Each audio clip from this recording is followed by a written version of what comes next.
Bonjour à tous, je suis en train d'enregistrer les vidéos du mois, comme vous avez pu le voir. Et puis, depuis ce matin, événement très important au Moyen-Orient, des frappes en Iran qui a riposté dans plusieurs États de la région, Israël, mais aussi les Émirats arabes unis, Dubaï, Abu Dhabi, visiblement la Jordanie, l'Arabie saoudite, bref, le Moyen-Orient est en train de rentrer en ébullition. Comme on aurait pu le penser, de toute façon, ça avait été annoncé sur la chaîne. Si vous regardez la vidéo précédente sur l'Iran, j'avais parlé du mois de mars qui serait très intense. J'avais parlé aussi de cette conjonction Saturne-Neptune, ici, Neptune, Saturne et Uranus, Mars carré. Alors forcément, dès qu'on a un amas de la tension, comme c'est le cas ici dans le Poisson, bon, ça avait été annoncé sur la chaîne, il n'y a pas beaucoup de surprises. J'avais dit que là, c'était les États-Unis et là, sûrement, le Moyen-Orient. Bon, Mars-Uranus, je crois que c'est assez simple, hein, au niveau des attaques, des confrontations. Et chaque fois qu'on a des cartes où il y a ce genre d'accumulation, il y a souvent des déflagrations derrière. Qu'est-ce qui va se passer quand Mars va atteindre le nœud nord? Eh bien, ça va être intéressant parce que là, il y a quelques jours, voire quelques semaines, pour une guerre éclair. Si jamais ça ne décante pas suffisamment rapidement, ça va devenir beaucoup plus problématique. Mars arrive au nœud nord le 13 mars. Voilà. Ça peut très bien être une guerre éclair, une guerre qui est menée tambour battant. On va regarder un petit peu les configurations planétaires en présence. Bon, là, on est clairement dans les événements de l'éclipse. Alors, ce qui est intéressant de voir, c'est que le carré Mars-Uranus a déclenché l'éclipse. Puisque Mars est passé, il est là en ce moment au 28 degrés. On est sur la carte du jour. C'est ça. Et j'ai le carré exact à Uranus à 27. Voilà. Donc c'est Mars qui arrive au degré 28. Il déclenche les événements de l'éclipse qui étaient au carré d'Uranus. Voilà. Donc les frappes, c'est cohérent avec cette carte. Et Uranus en zone 1 montre bien le côté soudain. Là, et les alliés qui sont touchés. Alors on a non seulement des répercussions sur Israël, qui est allié traditionnel des États-Unis, mais également sur tous les pays du Golfe. On est en pleine période de Ramadan. C'est quand même tendu, hein. Donc là, on voit bien comment les forces se mettent en place. Alors on va regarder, j'ai préparé un certain nombre de cartes qu'on va regarder. Première carte, c'est Khamenei avec la conjonction Saturne-Neptune qui se fait au mi-point entre Jupiter et Mercure. La prochaine éclipse, elle est trop loin pour toucher Neptune. Par contre, là, j'ai Chiron qui passe sur Saturne, Lune, Soleil. Voilà. Ça se voit ici. Ok. C'est rectificateur. Là, il y a une correction qui est apportée. C'est presque un...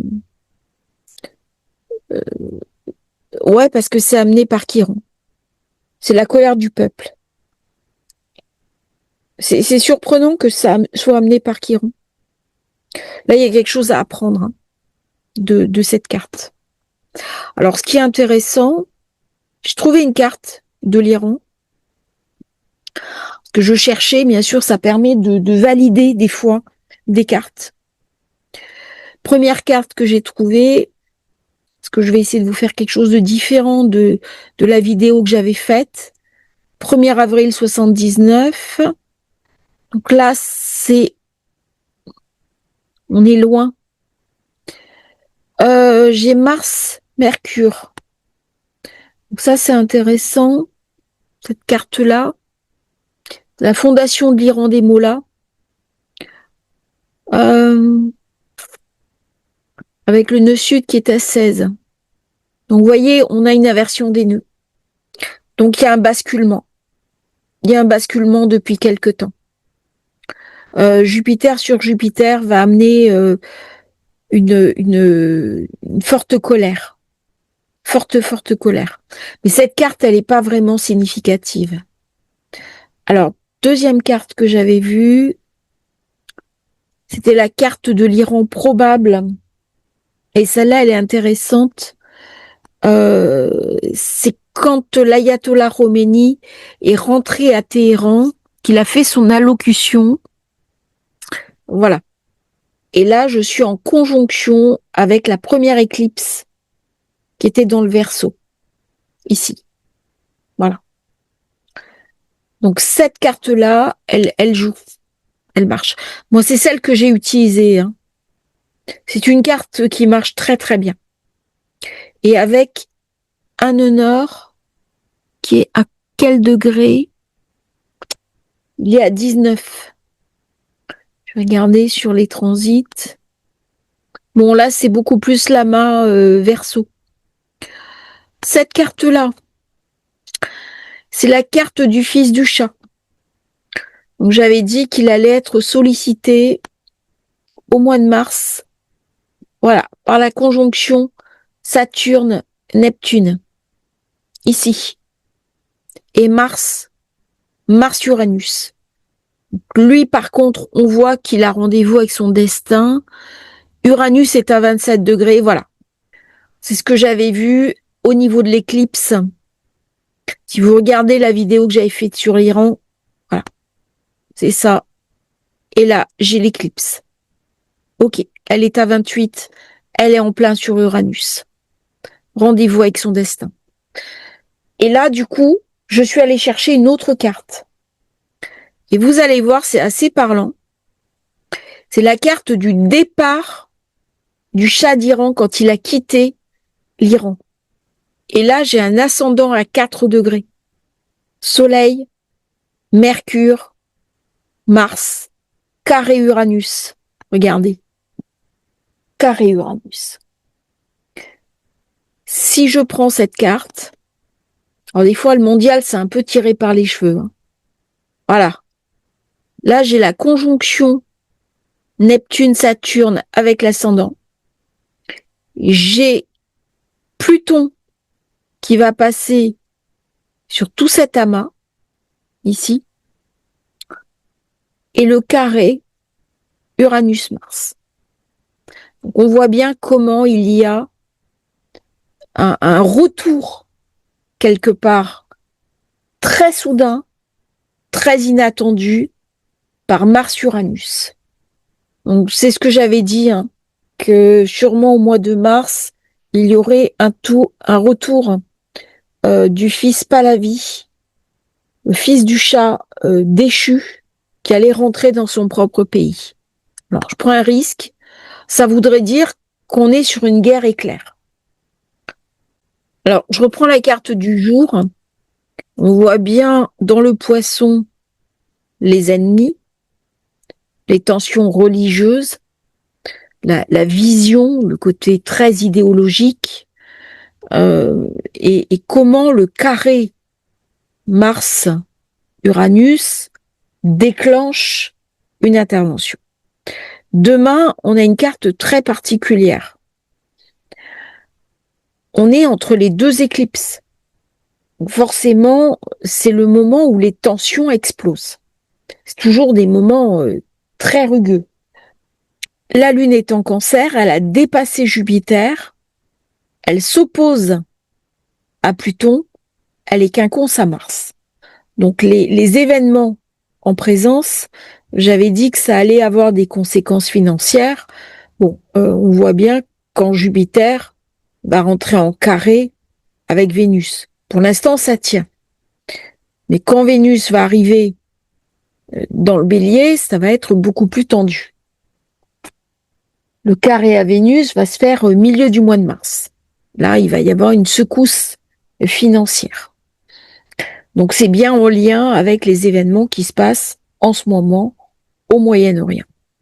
Donc, j'ai regardé voir s'il y avait des informations sur le thème Émirats Arabes Unis et Arabie Saoudite par rapport au Bélier. Moi, j'ai pas grand-chose. J'ai pas grand-chose.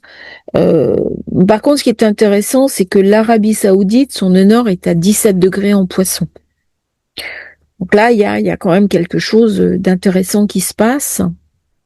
Contre, hein, j'ai trouvé un truc intéressant, c'est que à la conjonction Saturne-Neptune, là on est sur la carte de l'Arabie Saoudite, 0 degré du Bélier, en face, j'ai le Soleil. Donc c'est bien une confrontation, une opposition. Donc ça me fait dire quand même que il va y avoir d'autres frappes, il va y avoir des conséquences. Et si on regarde bien, carré de la Lune, qui est à, je n'arrive pas à bien voir, qui est à 3 degrés. Donc on a bien ce carré Lune, ici, et le Soleil à l'opposé de la conjonction Saturne-Neptune. Donc l'Arabie Saoudite est concernée. Et il y a autre chose de très intéressant. Là, nous sommes sur le thème des Émirats Arabes Unis, donc Abu Dhabi, Dubaï,